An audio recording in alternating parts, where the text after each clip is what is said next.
Bonjour, ici Jean-Pierre Charbonneau, un résident de Belleuil que plusieurs connaissez sans doute.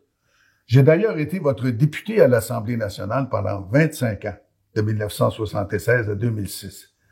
Et c'est au siècle dernier que je suis devenu pour la première fois membre de la Société d'histoire et de généalogie de Belleuil-Mont-Saint-Hilaire. Aujourd'hui, nous nous retrouvons ensemble parce que au mois de novembre 2021, c'est le début du 50e anniversaire de la Société d'histoire et de généalogie.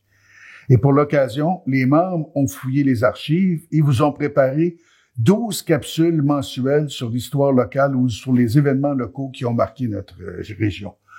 Alors, si vous voulez visionner ces capsules-là, qui s'intitulent d'ailleurs « Saviez-vous que ?», vous allez sur notre chaîne YouTube.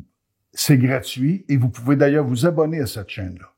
Vous pourrez aussi avoir des informations sur ces capsules en allant sur notre site web, l'adresse est en bas de l'écran, ou sur notre page Facebook. Écoutez, vous allez faire des découvertes étonnantes et même si vous habitez la région depuis très longtemps, il y a des choses qui vont vous surprendre. Alors, écoutez, bon visionnement, bonne découverte.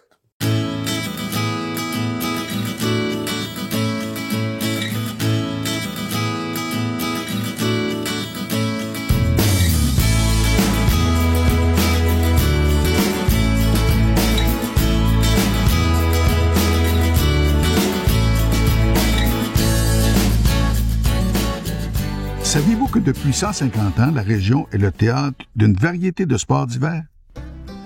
La présence du Mont-Saint-Hilaire et de la rivière Richelieu sont des attraits qui ont contribué à la popularité de la région.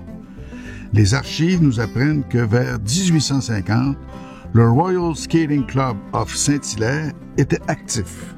Lors d'une compétition de patinage à l'hiver 1854, Archibald Gray Campbell, que l'on voit ici à droite de l'image, et qui avait environ 10 ans, aurait remporté 8 des 11 épreuves de la journée. Ses parents, Thomas Edmund Campbell et Henriette Juchereau du Chesnay, sont assis dans l'escalier du manoir, accompagnés de 3 autres enfants. En consultant les journaux de l'époque, nous découvrons qu'en 1859 et en 1879, les membres du Montreal Snowshoe Club se sont rendus à Saint-Hilaire en soirée pour y tenir des courses-poursuites à raquettes. La course débutait à la gare de Saint-Hilaire-Station pour terminer sur le chemin des Moulins dans la montagne. On clôturait l'activité par la remise de prix et de trophées lors d'une soirée organisée à l'hôtel Iroquois sur le Mont-Saint-Hilaire. C'est le seigneur et propriétaire des lieux, Thomas Edmund Campbell, qui en faisait l'attribution. Au 19e siècle, les clubs et les sports organisés étaient plutôt réservés à la petite noblesse et à la bourgeoisie. Toutefois, la plupart des gens du peuple avaient des chevaux et des traîneaux pour leurs déplacements. Les compétitions amicales de courses de chevaux étaient donc accessibles à tous. On organisait ces courses sur la rivière Richelieu gelée à la hauteur des villages de Belleuil-Saint-Hilaire sur un parcours typique d'1 mille, c'est-à-dire 1,6 km. Certaines années, on organisait la course de 21 km dite des îles entre Belleuil-Saint-Hilaire et l'île aux Cerfs à Saint-Marc-sur-Richelieu. Il faudra attendre le 20e siècle avant que les sports se démocratisent et après la Seconde Guerre mondiale avant que les sports organisés soient accessibles à tous, particulièrement le hockey. Dans le document que l'on voit ici, une invitation est faite pour discuter de la possibilité d'exploiter une piste de ski avec un ski tow ou fil de neige sur le Mont-Saint-Hilaire. Le 25 novembre 1948, le Mont-Saint-Hilaire Ski Club Incorporated reçoit ses lettres patentes et le 15 février 1950, un bail est signé entre les 6 actionnaires du club et le brigadier Andrew Hamilton Galt, propriétaire d'une bonne partie de la montagne.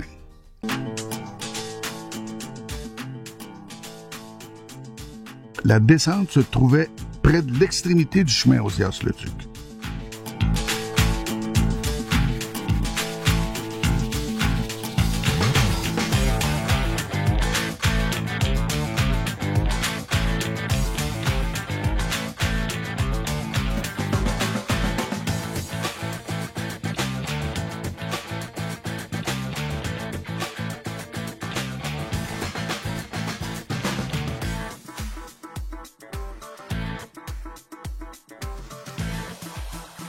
La station a cessé ses opérations en 1963 car elle n'était plus rentable, du fait qu'elle était orientée vers l'ouest, ce qui provoquait une fonte trop rapide de la neige. De 1965 à 1969, le Mont Saint-Hilaire avait son propre tremplin de 30 mètres de haut pour pratiquer le saut de ski. Il se trouvait sur le versant nord-ouest de l'ancien verger du domaine Galt. Il est exploité par la Division du Québec de l'Association canadienne de ski. Il a été utilisé dès la première année dans le cadre d'une compétition de ski nordique comprenant plusieurs disciplines.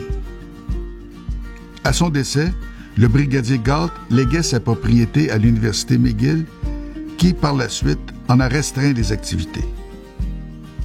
Le tremplin a été démoli au début des années 1970, mais la montagne a continué d'être un lieu populaire pour la raquette, le ski de fond, la marche, la randonnée et l'ascension des sommets de la montagne.